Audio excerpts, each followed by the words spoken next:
ఇలా బొగ్గు ఉత్పత్తి రోజు రోజుకు తగ్గిపోతూ ఉంది.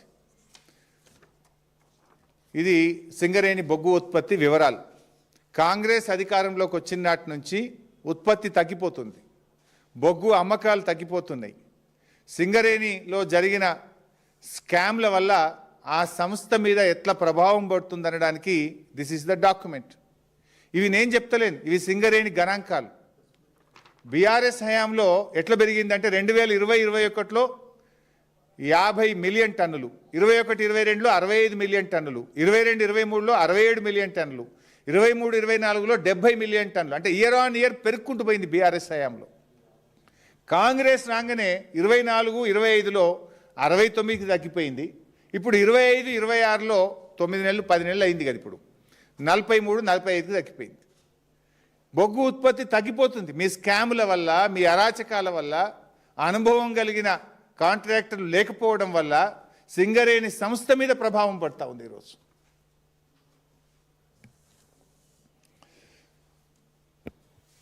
దీని ఎందుకంటే నియమ నిబంధనలు మార్చి రేవంత్ రెడ్డి బావమరిదికో, అనుభవం లేని కాంట్రాక్టర్లకో, మీ అనుయాయులకు టెండర్లు మీరు కట్టబెట్టింది నిజం.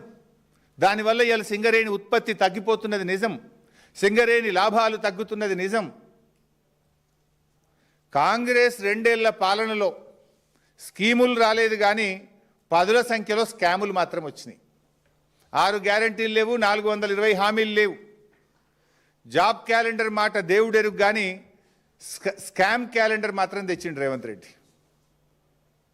రేవంత్ రెడ్డి గారు జాబ్ క్యాలెండర్ అయితే దేలే, స్కామ్ క్యాలెండర్ మాత్రం తెచ్చిండు రేవంత్ రెడ్డి గారు. 2 ఏళ్లలో నెలకొక్క స్కామ్ బయటపడుతున్నది. Civil supply scam, fly ash scam, RTC contract scam, ఇసుక scam, 4th city scam, 30% commission scam, Amrut టెండర్ల స్కామ్, మెడికల్ ఎగ్జామ్ స్కామ్, ఇండస్ట్రీస్లో హిల్ టీపీ పాలసీ, పారిశ్రామిక భూముల అమ్మకం scam, land scam, power scam, మొన్న బొగ్గు స్కామ్, నిన్ననేమో సోలార్ పవర్ స్కామ్. ఇట్లా చదువుకుంటూ పోతే చాలా పెద్ద లిస్ట్ ఉన్నది.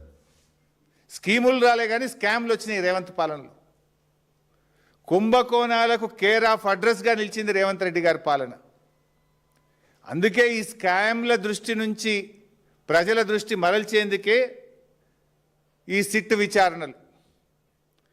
సిట్ విచారణ ఇస్తే మేమేందో భయపడిపోతాం అనుకుంటున్నారు, ఈ స్కాములు బయట పెట్టకుండా ఆగుతాయి అనుకుంటున్నారు. నాకు తెలిసి ఇవ్వాలని మాట్లాడినా కదా, రేపు ఎల్లుండో ఇంకో ప్రేమలేఖ వస్తుంది, గ్యారంటీగా వస్తుంది.